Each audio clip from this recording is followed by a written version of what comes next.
The Chanoyu is translated as tea ceremony in English and is also called cha-do in some schools. Unlike the grand-sounding terms tea ceremony or way of tea, Chanoyu simply means tea and hot water, with tea referring to matcha. There are approximately 100 schools of matcha tea ceremony in Japan. Similarly, there are numerous schools of sencha tea ceremony. The schools of matcha tea ceremony are broadly divided into two categories, wabi-cha and buke-cha. Wabi in wabi-cha signifies simplicity, eco-consciousness, and grounding in daily life, while the samurai element in buke-cha reflects a more ritualistic philosophy and formality.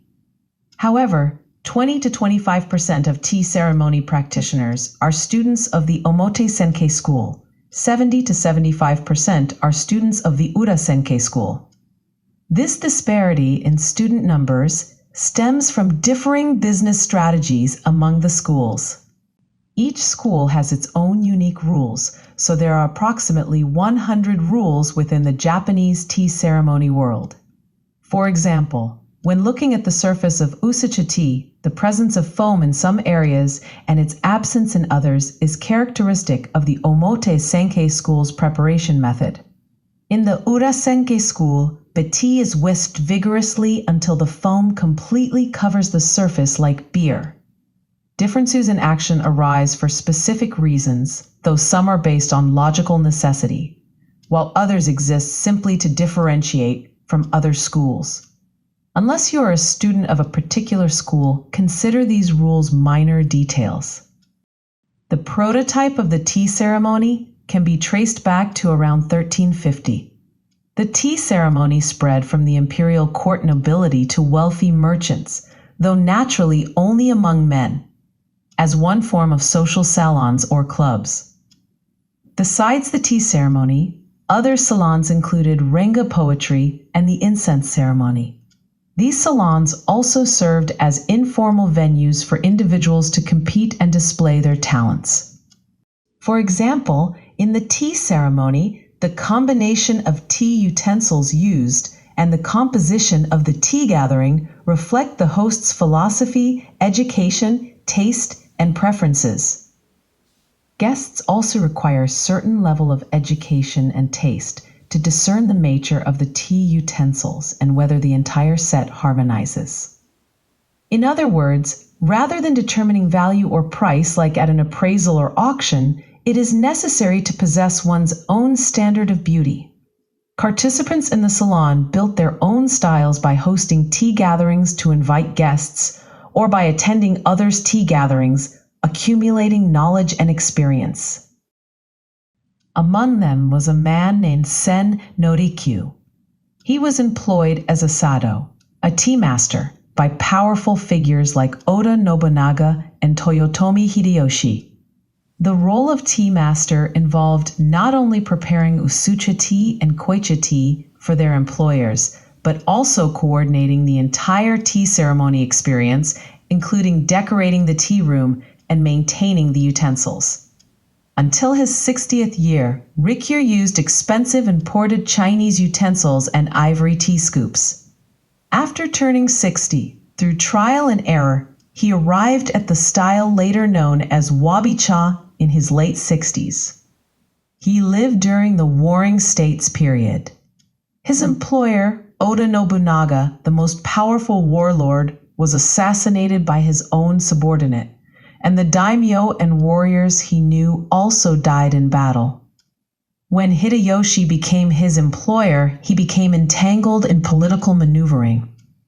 In such circumstances, I believe he reached a state of mind where simply being able to drink usucha tea in peace was enough happiness. I think he began to seek out ordinary actions and utensils that stirred no waves in the heart. During the Edo period, feudal lords with ample finances hired tea masters. The Edo shogunate, believing that wabi-cha, which preached equality within the tea room, and charismatic figures like Rikyu could cause political turmoil, encouraged samurai tea ceremonies that emphasized the class system. However, powerful daimyo like the Kishu Tokugawa domain and the Kaga Maeda domain hired the head of the Senkei school of Wabi-cha, which was Rikyu's lineage.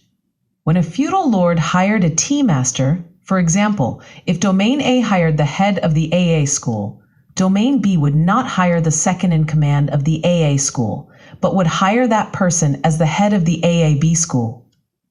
Thus, the headmaster's role was to provide tea ceremonies for their employer as a tea master. The Meiji Restoration of 1868 and the abolition of the feudal domains in 1871 left many headmasters unemployed. Consequently, the Urasenkei school began teaching tea ceremony as a cultural subject in girls' schools, creating a new income source. Additionally, industrialists who profited from wartime demand started tea ceremony salons using expensive utensils, becoming patrons of various schools. This contributed to the perception that tea ceremony was an activity for the wealthy. Since the 1960s, Japan entered a period of rapid economic growth, and the number of tea ceremony practitioners exploded. The increase was particularly pronounced among housewives, meaning women. This is one reason tea ceremony is perceived today as something women do. However, the number of practitioners is now declining faster than natural attrition, and the population is aging. The causes are thought to be increased leisure options and incompatibility with costs, schedules, seiza posture, and interpersonal relationships. In all things, there is a process of mastery called shu-ha-ri. It consists of 3 stages, faithfully adhering to the master's teachings to learn the fundamentals, adapting and applying those principles to different situations, and finally, breaking away from the master's style to establish one's own. However, because instructors either deliberately fail to articulate or are unaware of the purpose, reason, and growth process behind their students' learning, the students lose interest in the tea ceremony. Students can choose their purpose. 1. Continue paying monthly tuition as a student for personal enjoyment. 2. Become an instructor to earn income. 3. Shine in the spotlight as a performer on stage or gain fame by hosting casual tea gatherings like temple monthly gatherings. 4. Host formal tea events as a means of social interaction. 5. Serve as a tea master to provide others the experience of tea ceremony. Even when offering others the experience of tea ceremony, there are 2 approaches: stimulating the guests' minds or maintaining their composure. And precisely because of the times we live in, people who can offer tranquility as a tea master are needed worldwide. Many instructors conceal the true purpose of learning tea ceremony because they lose income when students become independent. Yet this very concealment is what I fear is causing the decline of tea ceremony itself. We usually say we practice tea ceremony. This practice refers to the training for the chaji, formal tea event. The formal tea event primarily consists of 4 parts. During the kaseki tea cuisine session, we also drink alcohol. We have a session where we add charcoal to boil water, eat sweets for the koicha tea, and then take a 10-15 minute break. After that, we re-enter the tea room for the koicha tea session and the usucha tea session. The koicha tea session is the main event. While the other sessions have a relaxed atmosphere where people chat or smoke, the koicha tea session focuses on savoring the koicha tea and maintains a quiet ambiance. It is characterized by the host preparing koicha tea for all guests in a single bowl, which is then passed around for everyone to drink in turn. The purpose of the formal tea event is for participants to understand each other better and to foster friendship. In Wabi-cha, the host prepares everything alone, but it is acceptable to ask for help once they reach 60 years of age. Alternatively, they may only perform the latter part of the formal tea event.